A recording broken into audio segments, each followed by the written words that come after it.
여러분, 한나라의 운명을 정말 송두리째 바꿔버린 7년이 있습니다. 오늘 우리가 함께 들여다볼 이야기는요, 바로 역사상 가장 처절했던 생존투쟁, 임진왜란입니다. 아니, 그 평화롭던 왕국이 도대체 어떻게 벼랑 끝까지 몰리게 된 걸까요? 자, 조선이 세워지고 무려 200년이에요. 그러니까 두세기가 넘는 시간 동안 이 땅에는 정말 큰 전쟁이 없었어요. 당연히 아무도 이 평화가 곧 깨질 거라고는 상상조차 못했겠죠.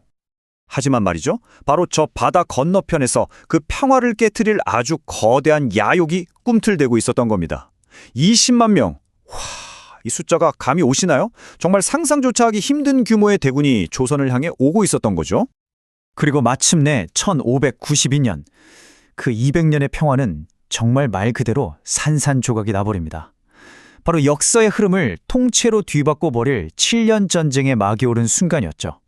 아니, 대체 이 평화가 왜, 또 어떻게 깨지게 된 걸까요? 자, 첫 번째 장, 깨져버린 평화에서 그 배경부터 한번 제대로 파헤쳐 보겠습니다. 네, 바로 이겁니다. 일본은 도대체 왜 조선을 침략했을까요? 이 어마어마한 전쟁의 진짜 목적은 과연 뭐였을까요? 모든 이야기의 시작에는요, 바로 도요토미 히데요시라는 인물이 있습니다. 이 사람이 100년 동안 이어진 내전을 끝내고 일본을 통일했거든요. 당연히 그에게는 아주 강력한 군대가 있었겠죠. 근데 이게 오히려 문제였어요. 이 막강한 힘이 언제든 자기를 향한 칼날이 될 수 있었던 거죠. 그래서 내부의 불만을 잠재우려고 장수들의 시선을 바깥으로 휙 돌릴 만한 아주 거대한 목표를 세웁니다. 그게 바로 명나라 정벌. 그런데 그 길목에 바로 조선이 있었던 겁니다. 자, 이렇게 일본의 칼끝이 조선을 향하고 있었는데 과연 당시 조선은 이 엄청난 위기를 맞을 준비가 되어 있었을까요? 두 번째 장, 준비되지 않은 왕국으로 넘어가 보죠. 심리학 속도가요, 정말 충격 그 자체였습니다. 단 하루 만에 부산이 둘리고요. 20일 만에 수도인 한양이 함락되어, 그리고 와, 두 달이 채 되기도 전에 평양까지 넘어갑니다. 200년의 평화에 너무나 익숙해져 있던 조선은 이건 뭐 그야말로 속수무책이었던 거죠. 조선군이 이렇게 속수무책으로 무너졌던 가장 큰 이유 중 하나가 바로 이 친무기, 조총 때문이었습니다. 서양에서 일본으로 들어온 이 총은요, 우리가 알던 활이나 창하고는 정말 차원이 다른 위협이었어요. 그 어마어마한 사거리와 파괴력 앞에서 조선의 방어설은 그냥 허무하게 뻥뻥 뚫려버린 겁니다. 이런 절체절명의 위기 속에서 리더십은 정말 극명하게 갈립니다. 왕이었던 선조는요, 백성이랑 수도를 버리고 저 멀리 국경 너머로 도망을 쳤어요. 하지만 그의 아들이었던 광해군은 달랐습니다. 전국을 직접 돌아다니면서 흩어진 군사와 백성들을 모으고 우리 싸워야 한다고 계속 독려했던 거죠. 자, 이렇게 육지에서는 정말 절망적인 패배만 계속되고 있었잖아요. 그런데 바로 그때 모두의 예상을 완전히 뒤엎고 전세를 역전시킨 곳이 있었습니다. 그곳은 바로 바다였습니다. 당시 조선의 전쟁 상황을 보면요, 꼭 두 개의 얼굴을 가진 것 같았어요. 땅에서는 군 조직이 완전히 무너져서 속수무책으로 밀리고 있었는데, 바다에서는 이순신 제독이 이끄는 수군이 철저한 준비와 진짜 압도적인 전략으로 계속해서 이기고 있었던 거죠. 뭐랄까, 정말 하늘과 땅 차이였다고 할 수 있겠습니다. 23, 네, 23. 이 숫자가 뭘 의미하냐면요, 바로 이순신 장군이 거둔 승리의 횟수입니다. 23번 싸워서 23번 전부 이긴 거예요. 이건 뭐 세계 해전 역사상 다시는 없을 불패의 기록이죠. 그의 승리를 대표하는 전술, 바로 그 유명한 하객진입니다. 자, 이게 어떤 거냐면요, 일단 소수의 배로 적을 넓은 바다 쪽으로 슬쩍 유인해요. 적들이 따라오면 그때 주력 함대가 나타나서 학이 날개를 쫙 펼치는 것처럼 U자 형태로 적을 완벽하게 가둬버리는 거죠. 그리고는 압도적인 화력으로 그냥 섬멸해버리는 겁니다. 이건 일본 수군에게는 정말 악몽 그 자체였을 거예요. 자, 이렇게 이순신 장군이 바다에서 희망의 불씨를 살리고 있는 동안에요, 절망으로 가득했던 육지에서도 새로운 불길이 타오르기 시작합니다. 그건 바로 나라를 지키기 위해 스스로 무기를 든 백성들이었습니다. 우리는 이들을 의병이라고 부릅니다.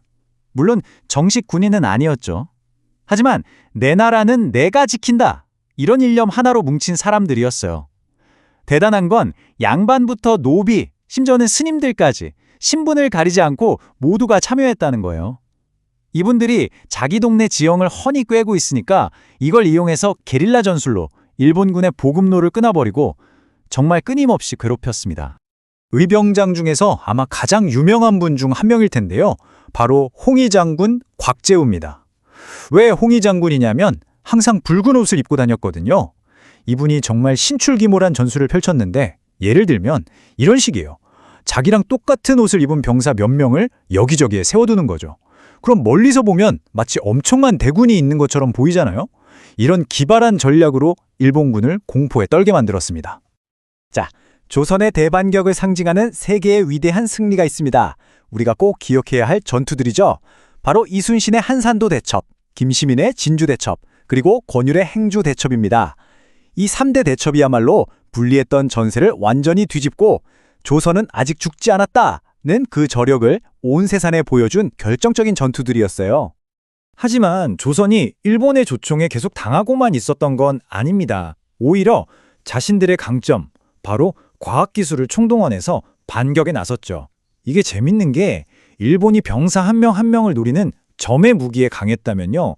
조선은 아예 진영 전체를 날려버리는 면의 무기, 즉 강력한 화포 기술로 맞불을 놓은 겁니다.